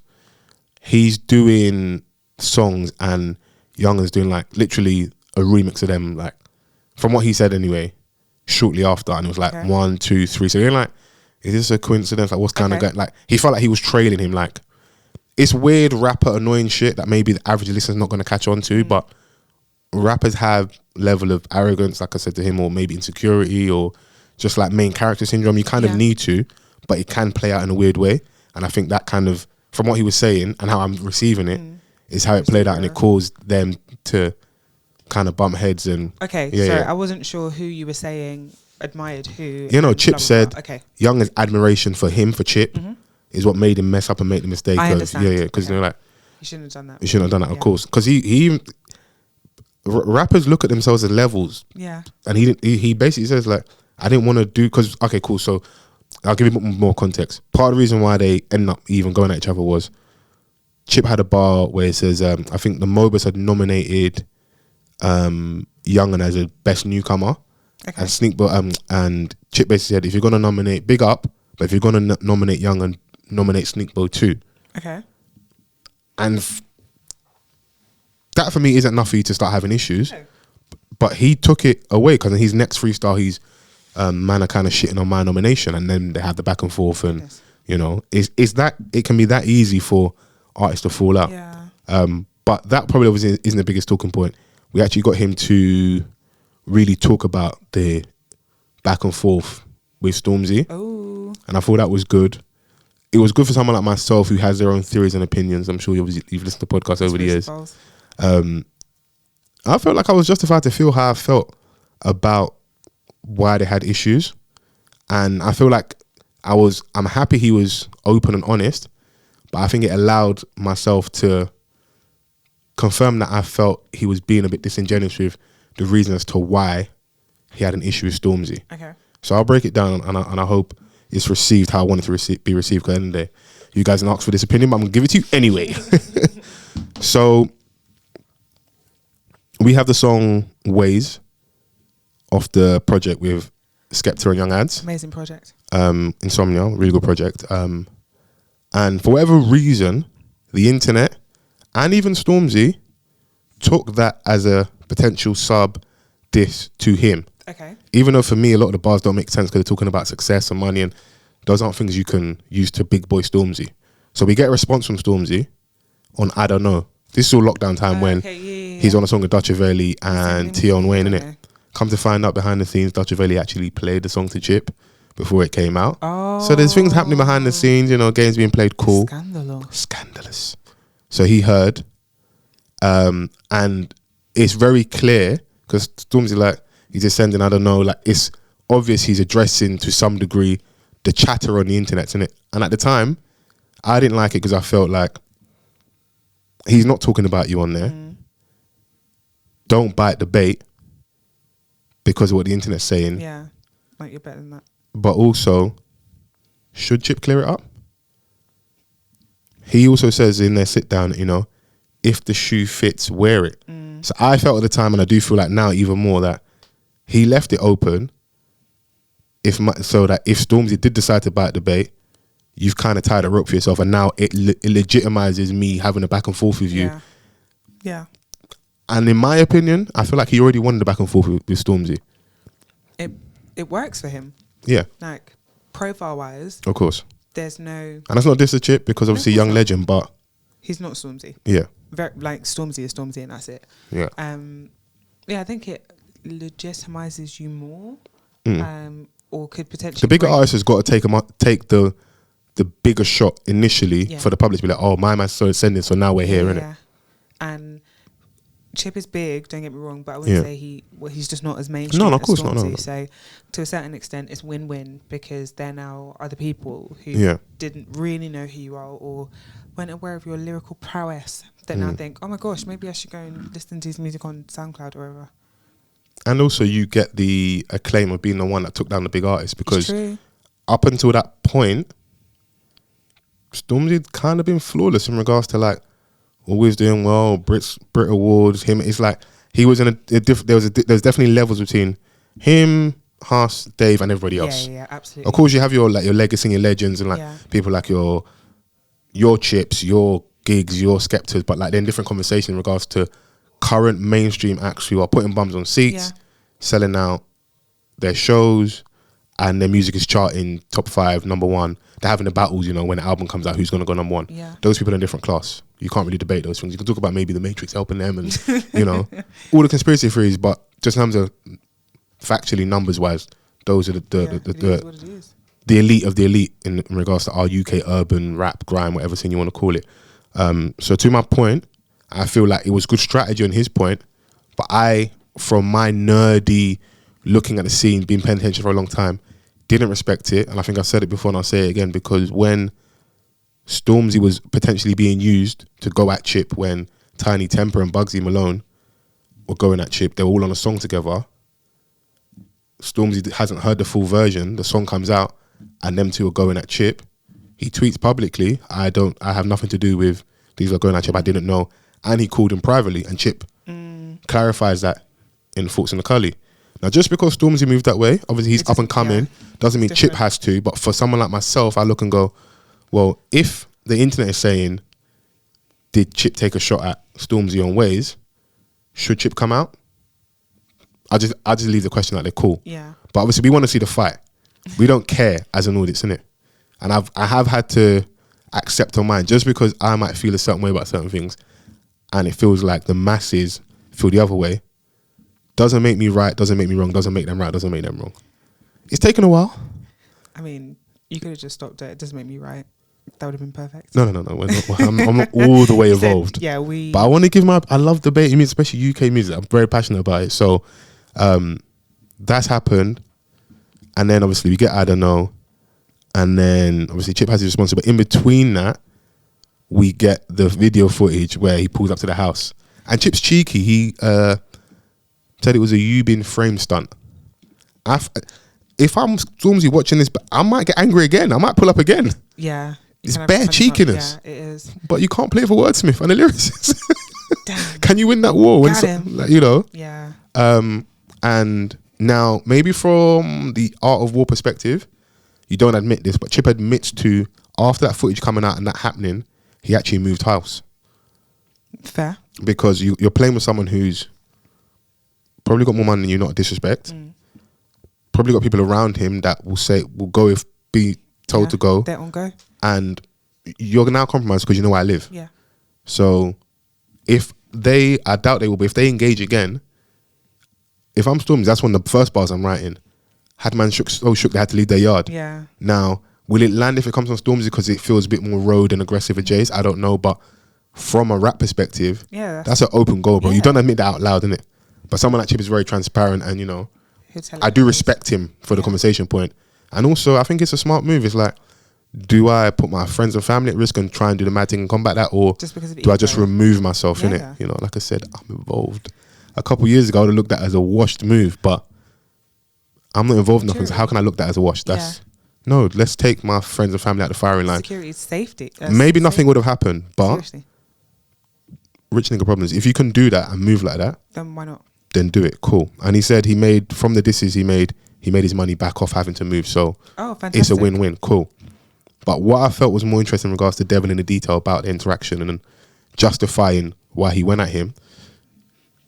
I feel like it happens in the US as well. We've seen it time and time again.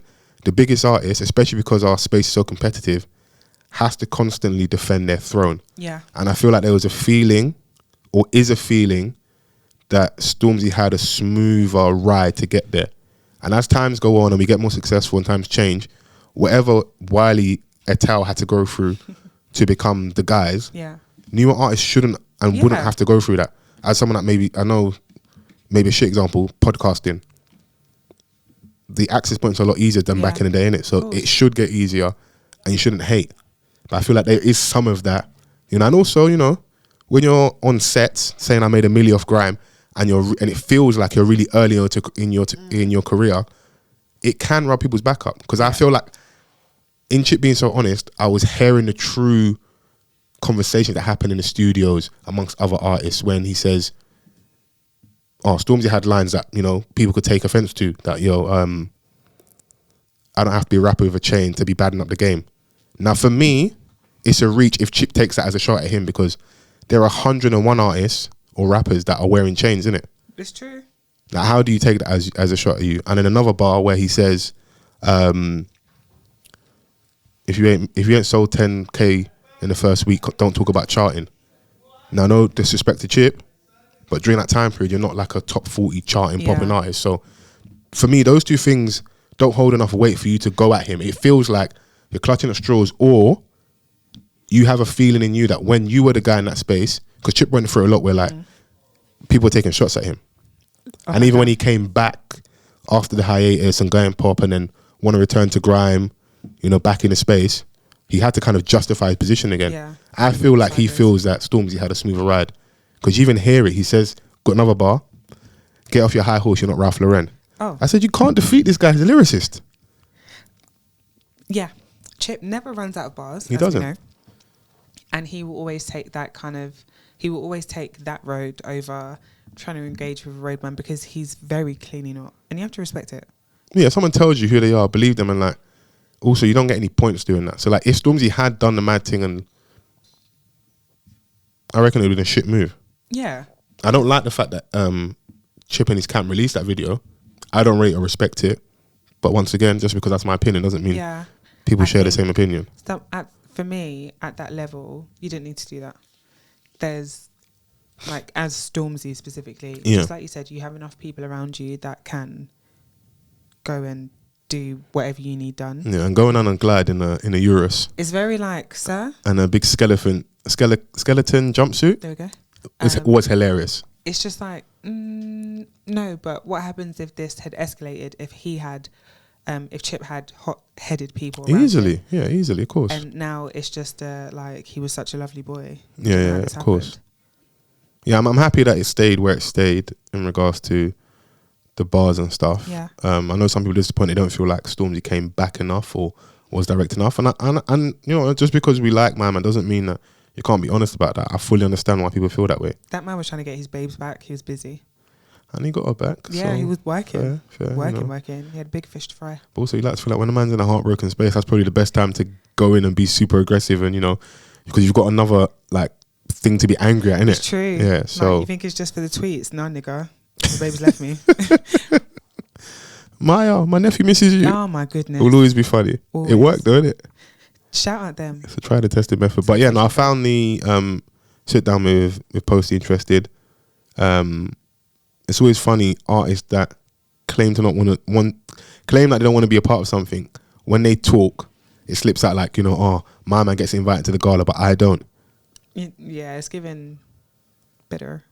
I wouldn't say bitter, but I just find it funny because it's human nature. If this is the who's who of black entertainment, music, film, content creation, influencers, and you're not in that space, and the only thing you can lean on is the fact that someone you've had an issue with is in maybe a higher position than you, and they get the invite, you can feel away. Yeah, and also you know or have known the person and persons that run that event for a lot longer than that person. Okay, that's a question to ask you. So if it's me and you, let's say we know, you've known Vans for 15 years. I've known Vans for a lot less, but I am in a more successful, maybe powerful, inverted commas position. Who should Vans side with, and how do you feel off who he sides with in regards to, like, we're not getting along, we have had issues or having issues, and you're throwing an event or you're doing something of note, and we're sorting out the guest list, and let's say he picks one of us over the other.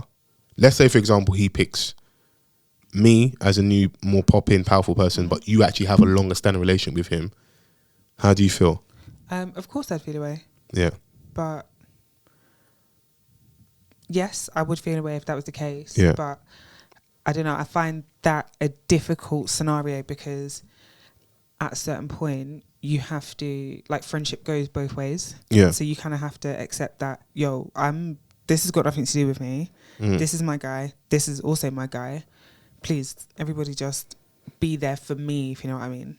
So do you do the invite both and hopefully nothing happens, or invite nobody, or pick a side? Because it sounds like, even though it's said in jest, but there's also always a lot of truth in jest, that he feels like he's posted or picked a side by having Stormzy at the gala and Chip's not there at the gala.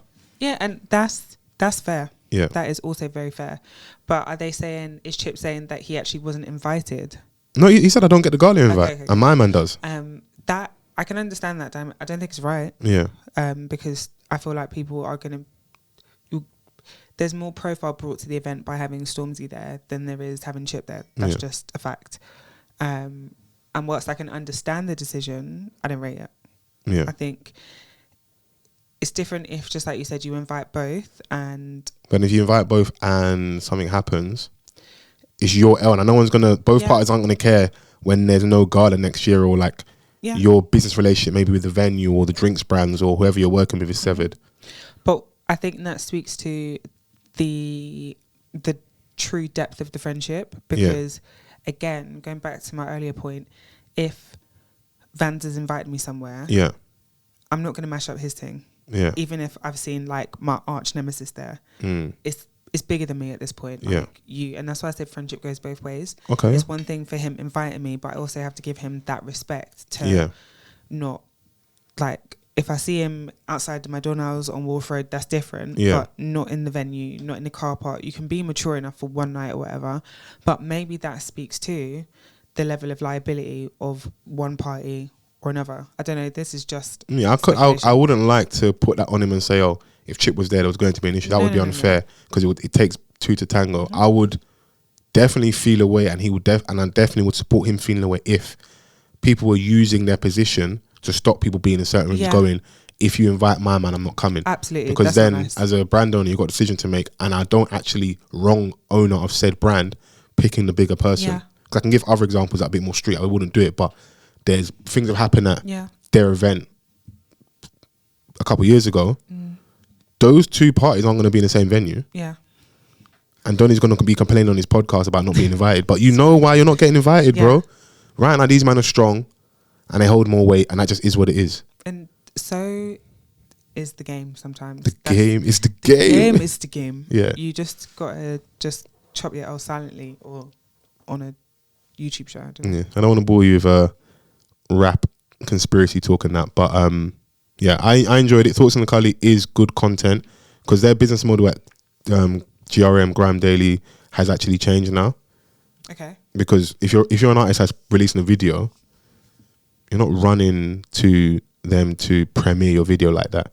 Yeah. So like in terms of like, okay, cool. Like even for, I know we laugh and joke, but I'm sure you had a good time at the Link Up TV and what was it?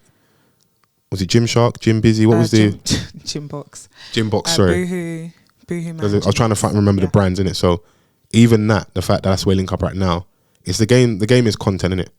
Having something that you can post on your Instagram, your TikTok, your YouTube channel, not necessarily the music video, because everyone's got their own YouTube channel now, and everybody wants to be their own boss. They want to have the splits for themselves. They want to direct traffic to themselves, so they can have a direct relationship with the audience. So you're seeing someone like a brand owner, like a Posty, being more in front of the camera. Obviously, we had him on NFTR back in the interview series, but actually now sitting in and doing that content. Obviously, you've got GRM Radio. People come and do their live performances with the house band, the composers, but the game is changing. Yeah, it is. And you've got to change with it. So, it's true. But we'll get off this. We can go to new music now, can we? Are we there properly? Yeah, sure, go. I was very interested in getting Chris's opinions this week because just me and her. Steff London, Island 54. Yeah, I listened to it. Why are you laughing? Because I don't know if you're lying or telling me the truth. I haven't said anything. Are you telling me the truth? I haven't said anything. Okay, go on. I listened to it from top to bottom to halfway. Okay, to halfway. Okay. And then I turned that shit off. Wow. Why Yeah. did you turn it off?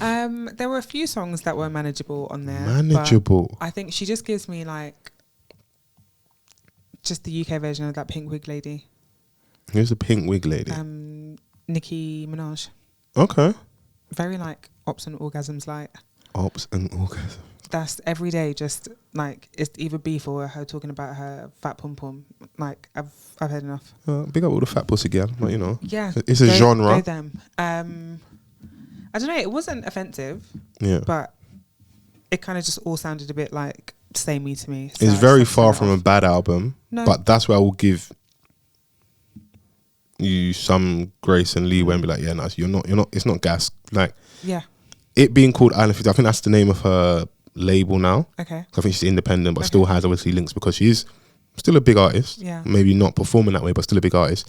When I listen, it literally was, even if it wasn't called Island 50, I would have said, come in and said Island Vibes. Yeah. Yeah. Because it just very much gave the amalgamation of everything we have right now, which is the singy song thing, the vibe thing that we've got going on in a minute, where you don't necessarily sound like you're from anywhere in particular. So you have the Amapiano influence, the Afrobeat adjacent influence, then whatever that easy listening dancehall thing that's going on, that's very viable for commercial radio. I hope I'm landing my point correctly, but like it gives that. And as someone that essentially is trying to be a big artist, you kind of have to feed all angles, innit? Yeah, it's inoffensive. Yeah. I mean, she's still rapping on there. I do, as I was reading the track list, the song Brothers POV stood out to me. I was like, don't tell me Dutch Velli's got a verse on the album. But I listened to the song and I like that twist on it. I just don't know if it's going to land with people because he's been rubbed up quite substantially in it, you know. But let's say for argument's sake, all that stuff is cap and he's innocent. How she approached the song, I think is good because it's like, you know, you're detached from the family, you're not talking to people because of this thing that's happened in it. Because you saw the controversy with all the leaked messages, whatever. Of course, she got a song on there, Budget Banton. Obviously, we got the song with BNXN. The artist formerly called Buju. Yes. Was popping. We enjoy that. So I actually do like her in that melodic space. You know, there is a theory that she may be Nigerian by penetration. Oh. Allegedly. You know, and I think that does show itself on the album. Yes. But she does that pocket quite well. She does. Yeah. Yes. It's not a poor attempt, you know. It's inoffensive, like sonically. There just wasn't anything on there that I thought, oh my God, this is incredible and I'm going to play this after today. No, you know, I do like Problems in Paradise with James Gillespie. I do like Brothers POV. She works well with D Block Europe. That's obviously the current sound. The song's called Mademoiselle, but I think at that point you probably turn the album off, so you might not have heard that. Yeah. It ends pretty strong with a song with Adekunle Gold called Different Sides, and we got Control, and then We Build. So, like, if you actually look in, I think that's also, it's a tough balancing act of like, what was the introduction for you for Steff London? What was the song when you was like, okay, this me and my mother, 16 shots might have been 16 shots, or was it Real Thing? There was somewhere she rapping on like a traditional like hip hop beat where it's just bars. That doesn't sound like me. So you wear a few different hats, and obviously you get successful with big songs. What song was she on with? Is it Idris and Wilde? Is it both? Yeah. So she was streaming really well on it. Was it another song with Benson? What's it called? I can see the video, but I can't imagine. You sure it's just not What's Popping? No. Maybe it's not Benson. You say nah, let him go. Is that you're probably thinking about? How's it go? I don't want to sing. Sing. I'm shy. Sing for me, babes. I'm shy. But it was after she had broken up with Burner. And it's probably Not Letting Go. Saying, yeah, it's Not Letting Go. And she has the choreography and she's dancing in the video and that. Yeah, it's Not Letting Go. There was one that she did with Miss Banks. Was that okay, yeah. The one Miss Banks. And I think they even did that at the award show as well during lockdown time. Fantastic on mute. Wow. Why are we like this over here? Are we obviously, I like real honest opinions. I'm all for it. But are we just a bit too harsh? Or we just like... It could be said, but I don't care. I do... to be honest. We do. Honesty is the best policy. I do feel like there was a concerted effort from her and her team to have more of a positive rollout to the projects. I don't know if you saw like all the stuff she was doing in her area. So she went back to her house that she grew up in. Like they did giveaways. She did a few interviews and like radio places as well. Yeah, like, I saw her sit down with Craig Mitch, who does Kick Game UK. Sure. I think like the back to school drive thing, like giveaways in the end. She also highlights a lot of local businesses. Okay. And I think that was a good touch. But was that off the back of her brother's? I don't know.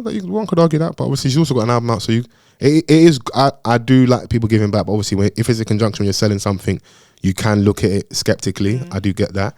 I did see quite a lot of the big blog pages in the UK change their avies to her album, so it feels like behind the scenes people are really trying to support. Payola.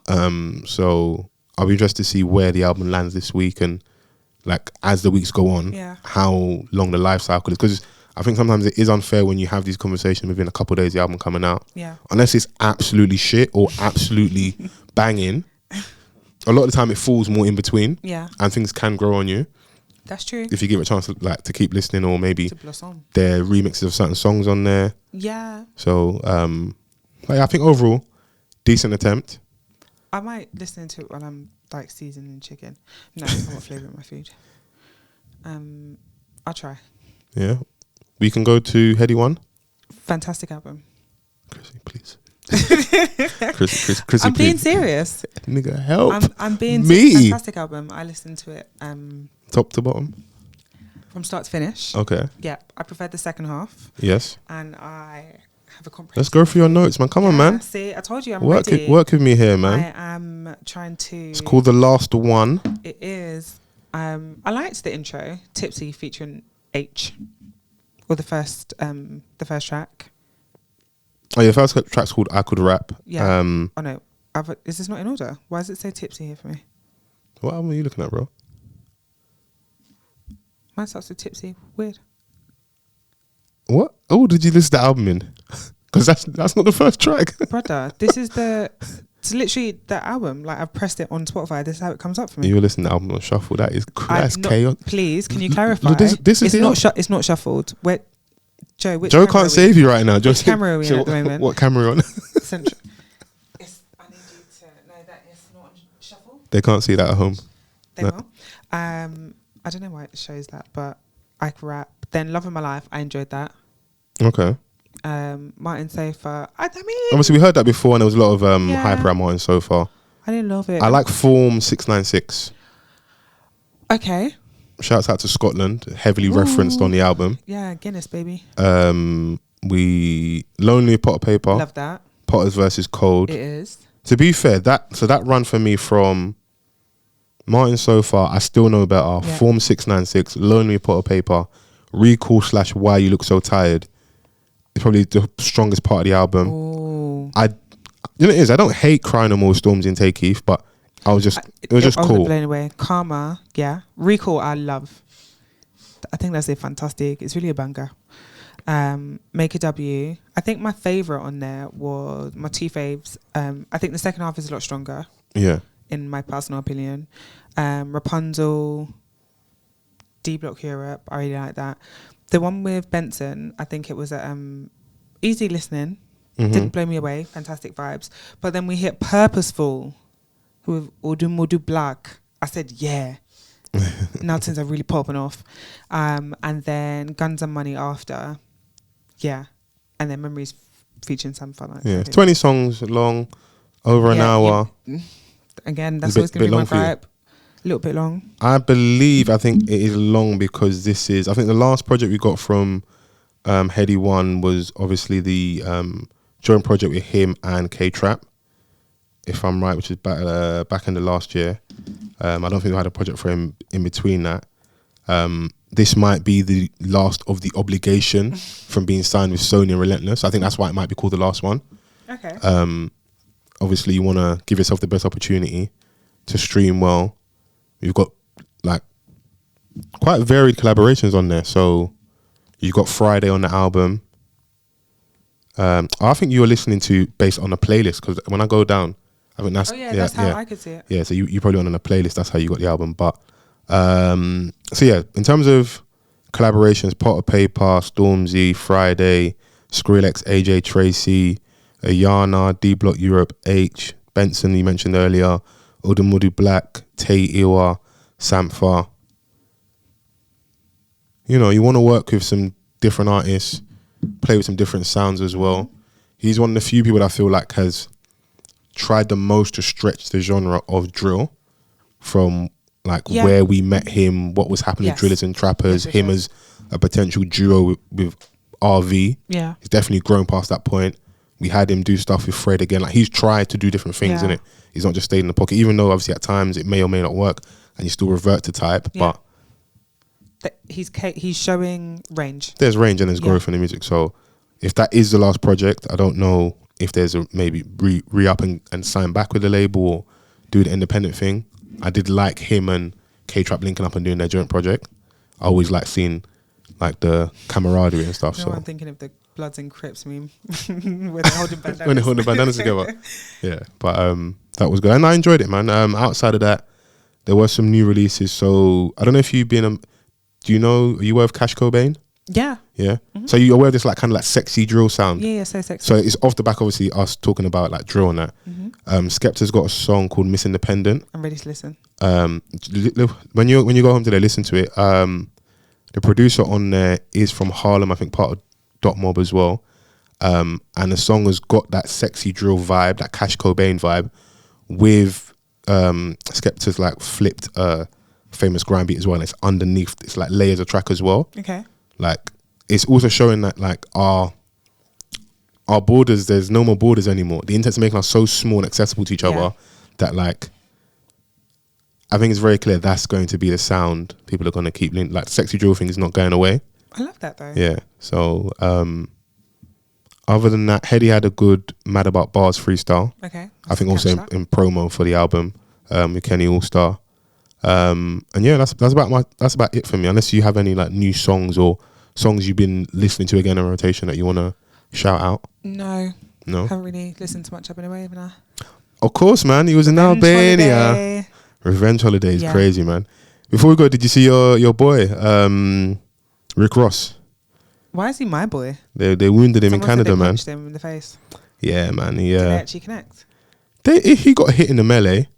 I mean, you got to charge it, bro. I think the story is obviously he was in Canada at performance, and I think they tried to play Not Like Us. Now, whether or not that's a good move, I know some people like myself didn't necessarily like him inserting himself in the beef. Yeah. But we did get BBL Drizzy out of it and the white boy, which is hilarious. But if you're gonna go over to Canada, you're kind of antagonizing, and instigating the issue. You are. You know, stoking the fire. And you're a very successful person. I would like to think your security would do enough, but that means they were sick of his shit if they let him get. I don't know if they but like Donnie, they saw him coming. They were like, "He can hold." It doesn't make him look good because it happens. The scuffle happens. You see him leave around the back of like scuffling away. You know when you go to like a festival and they've got the fences, like, and like the back area, leaving through the back. But whilst he's leaving, his guys are there getting handled. Yeah. Oh, like beaten up. Yeah. Oh, DJ Sam Sneak, like they were dragging them up and down and stuff. So they were dragging Rick Ross. Yeah. No, well, yeah, Rick Ross initially tried to, and then his guys and stuff. It just shows that even, like I say, even to the point I'm talking about like a Stormzy and a Chip, just as an example, even at that level, all that money and power and that doesn't mean bones can still break. Okay, things are still gonna happen, innit? Because egos at play and stuff. So I would obviously like to keep it to stay music, but if you want to play, people also want to play as well. So yeah, man. Everyone just step steady. Step steady. But, wise words. I feel like you're at the point where you're done. You've podded enough this week. No, I'm having a whale of a time. I could go on forever. Cap. As the kids would say, cap. Yeah, I'm ready to go home. Yeah, you ready to get out of here? Yeah, I am. Do you want to leave the listeners with some parting words? Vans, we miss you so much. We can't wait to have you back. Okay, wonderful. And don't forget to vote. You'll be listening to this on voting day. Polling stations are open until 10 p.m, I believe. Mm-hmm. Bring your ID. Please bring your ID. Do your part for your future. There we go. Word. You guys know what to do. Use the hashtag, which is Offthecuffpod. Yes. Get involved in the conversation. Tell a friend to tell a friend. Love and respect to everyone that is leaving reviews on all the different digital streaming platforms. We appreciate you. Vans, we miss you, my boy. Yeah. Get that coin though. The white man said, work you what? Corporate daddy. We'll see you next week. Bye. Bye.